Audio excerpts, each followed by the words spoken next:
ఇవ్వండి. Cell number 9290999316 నెంబర్ను సంప్రదించండి.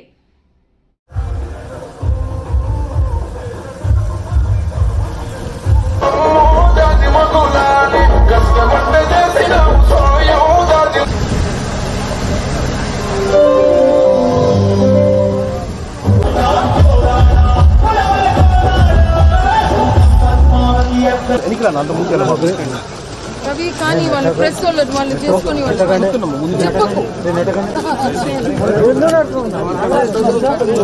అందరు ఒకరి తర్వాత ఒకరు అవన్నీ అఫీషియల్స్ అయినాక నేను అందరినీ చక్కగా నిలబడితే కనిపిస్తుంది.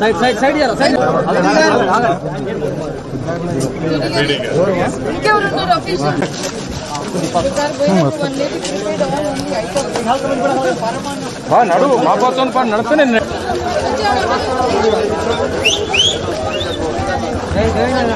ఆడబిడ్డలందరికీ నమస్కారమే. ఈ మంత్రి గారు మనకు అందరికి ఇల్లు ఇస్తున్నారు. అక్క చెప్తే నేను ఇచ్చిన నాదేమీ లేదు, అంత అక్కదే ఆడబిడ్డదే.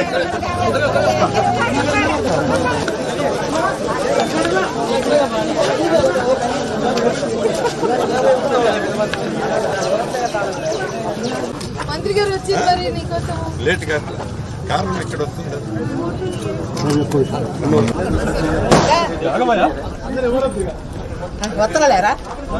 సో ఎంతమంది పిల్లలు? 2 బిడ్డలు. ఏం చదువుతున్నారా? వారు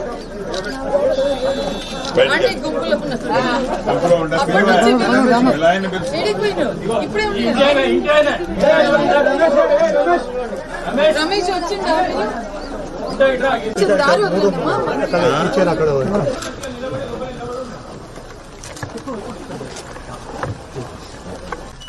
బట్టలు తెచ్చింది. తొందర పూర్తి చేసుకో. ఎంత వచ్చింది అప్పుడు నీ డబ్బులు? మళ్ళీ 1,00,000 వస్తుంది. అప్పుడు అప్లై చేశారా? రేపు సోమవారం నాడు వస్తాయి. ప్రతి సోమవారం నాడు నీ డబ్బులు వస్తాయి. నువ్వు ఎంత తొందరగా కట్టుకుంటే మిగతా ఏ దాపైనా అక్క మీకు ఇస్తుంది, నిజంగా ఇస్తుంది. ధైర్యం చెప్పండి.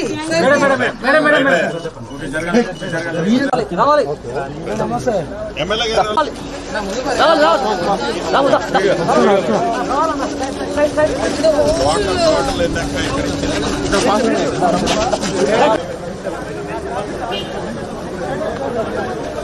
పెద్దోళ్ళు కదా, ఏది ఇబ్బంది ఉన్నా ఎప్పుడప్పుడు మీకు డబ్బులు ఇస్తుంది అక్క. ధైర్యం తొందరగా కట్టుకోండి. మంచిదా కాదు? ఎన్ని సంవత్సరాల నుంచి నీకు ఇల్లు కావాలని అడుగుతున్నావు? 10 ఏళ్ళు అవుతుంది. 10 ఏళ్ళు దాటిందే?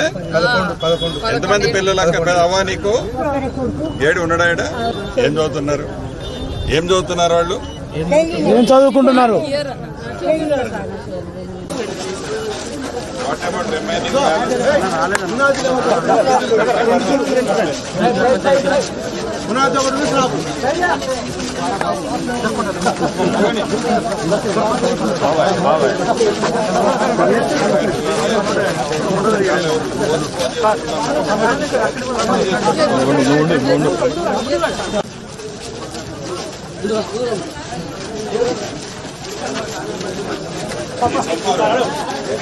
ఇక్కడ అక్క వాటర్ వాళ్ళు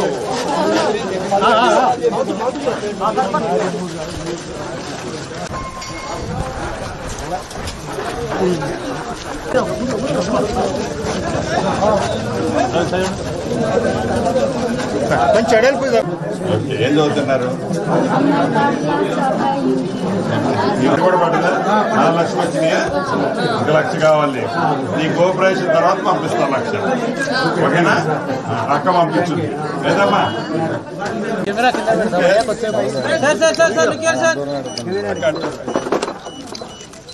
ఇల్లుని చూస్తాం మేము. సరే అట్లా చూడండి. All the best. మంచిగా ఉన్నాయి. సంతోషం. అన్న మనం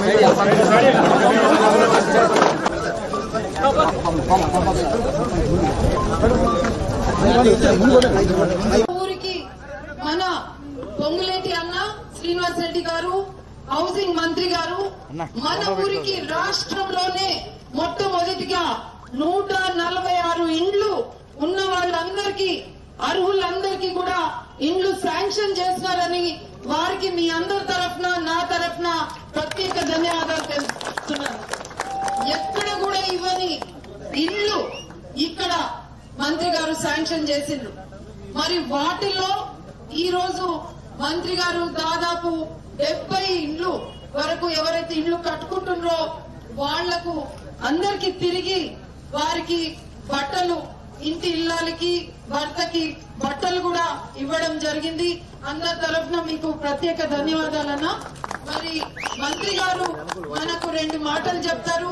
మనం అందరం నిశ్శబ్దంగా ఉండి వారి మెసేజ్ కూడా మనం విందాము. మంత్రి గారు ఎక్కువని కాకేస్తే మా పద్మక్క కనిపిస్తుంది.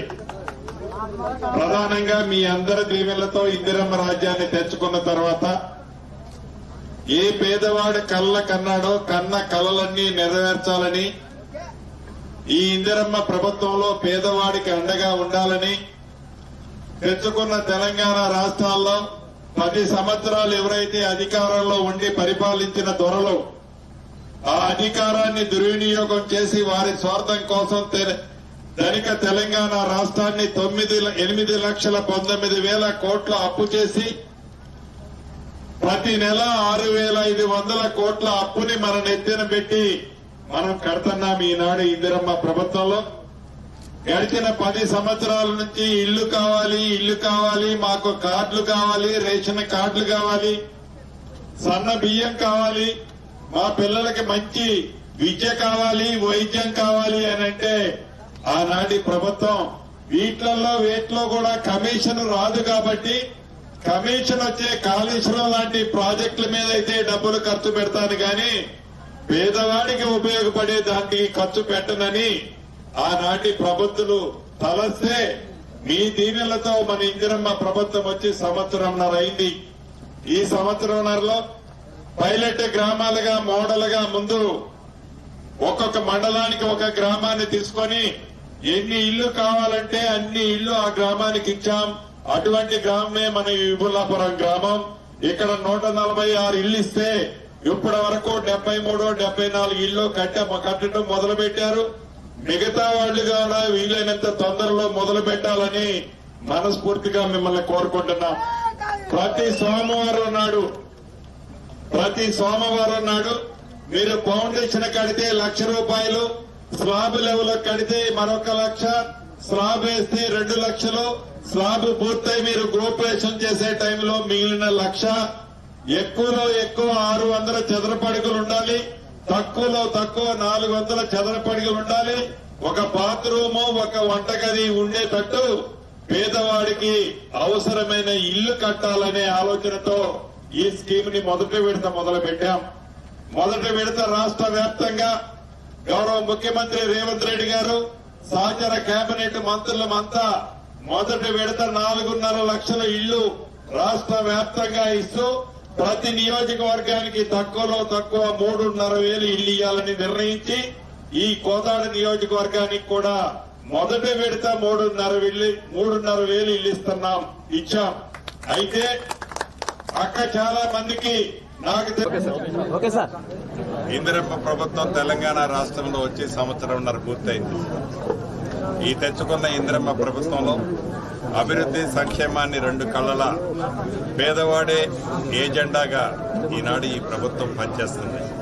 ధనిక తెలంగాణ రాష్ట్రాన్ని 8,19,000 కోట్లు ఆనాటి ప్రభుత్వుడు 10 సంవత్సరాల పరిపాలనలో అప్పులు చేసిపోతే ఆ అప్పులు అసలు మిత్తి ప్రతి నెల 6,500 కోట్లు కడుతూ రాష్ట్ర సంక్షేమాన్ని అభివృద్ధిని 2 కళ్ళల జోడెడ్డల గౌరవ ముఖ్యమంత్రి రేవంత్ రెడ్డి గారి నాయకత్వంలోని ఈ ప్రభుత్వము, కేబినెట్ మంత్రులు, శాసనసభ్యులు అందరం కలిసి ప్రజలకు ఇచ్చిన వాగ్దానాలు ఒక్కొక్కటి తీర్చుకుంటూ ఈనాడు ప్రజల మధ్య నిలుస్తూ ప్రజల సమస్యలు పరిష్కారం చేస్తూ ఈ ప్రభుత్వం ముందుకు నడుస్తుంది.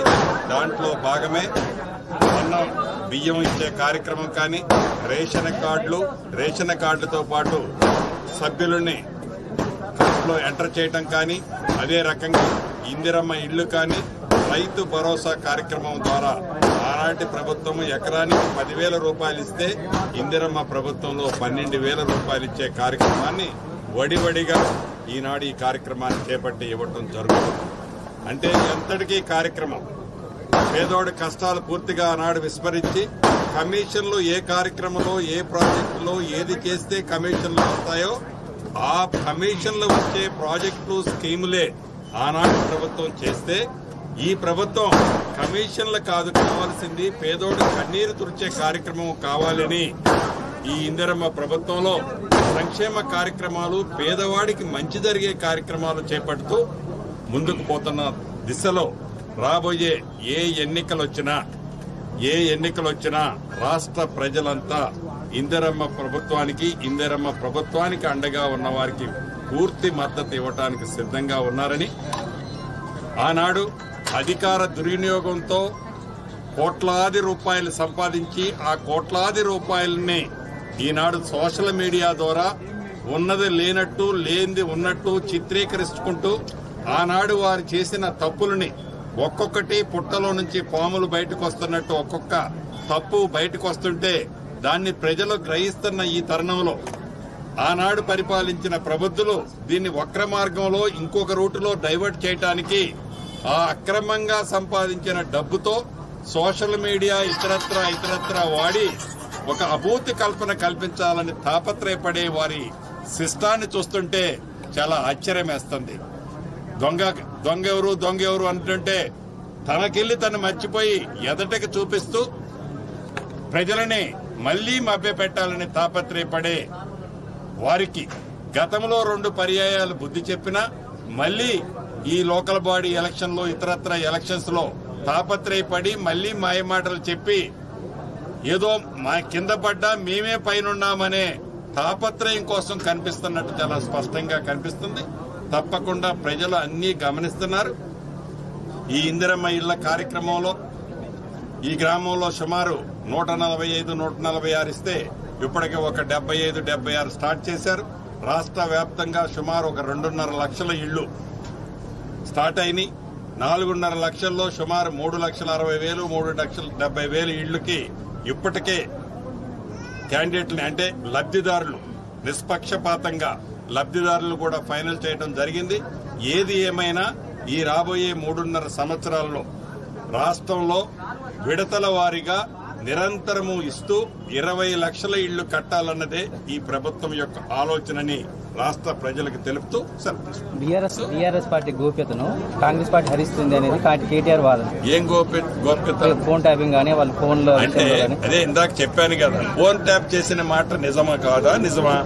నా ఫోన్ గాని మా అక్క ఫోన్ గాని మా చంద్రరావు గారి ఫోన్ గాని చివరికి హైకోర్టు సుప్రీంకోర్టు జడ్జిల ఫోన్ కూడా ట్యాప్ చేసి ఇంకా ఏంది నీతి శాస్త్రాలు మీరు మాట్లాడేది?